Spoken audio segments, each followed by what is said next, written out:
മംഗളൂരുവിൽ രാത്രി പട്രോളിംഗിനിടെ പോലീസ് കോൺസ്റ്റബിളിന് നേരെ അക്രമം. ഉർവ കൊടിക്കാലിൽ ഞായറാഴ്ച പുലർച്ചെയാണ് സംഭവം. ഡ്യൂട്ടിയിലുണ്ടായിരുന്ന പോലീസ് ഉദ്യോഗസ്ഥനെ ഇരുചക്രവാഹനത്തിലെത്തിയ സംഘം മർദ്ദിക്കുകയായിരുന്നു.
കൊടിക്കാലിലെ നാരായണഗുരു കോപ്പറേറ്റീവ് സൊസൈറ്റിക്ക് സമീപം കോൺസ്റ്റബിൾ പതിവ് പട്രോളിംഗ് നടത്തുന്നതിനിടയിലാണ് സംശയാസ്പദമായ സാഹചര്യത്തിൽ ഒരു ഇരുചക്രവാഹനം ശ്രദ്ധയിൽപ്പെട്ടത്.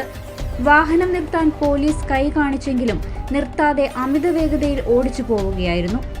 എന്നാൽ കുറച്ചു സമയത്തിനു ശേഷം ഇതേ വാഹനം വീണ്ടും പ്രദേശത്തേക്ക് തിരിച്ചെത്തി.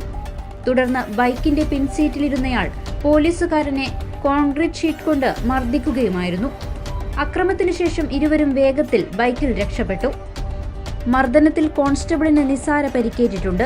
സംഭവത്തിൽ ഉർവ പോലീസ് കേസ് രജിസ്റ്റർ ചെയ്ത് അന്വേഷണം ആരംഭിച്ചു. പ്രതികളെ കണ്ടെത്താനായി പോലീസ് തിരച്ചിൽ ഊർജിതമാക്കിയിരിക്കുകയാണ്. News 14 live Kasaragod. ഇനി എങ്ങോട്ടെന്നും ഈ മുഖം തന്നെ കാണണമെന്ന് ഉറപ്പാണ്. 100%.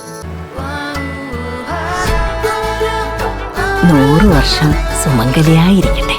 100 വർഷങ്ങളായ ബന്ധങ്ങൾ, 100% ഉറപ്പ്. ഭീമയുടെ സംശുദ്ധി.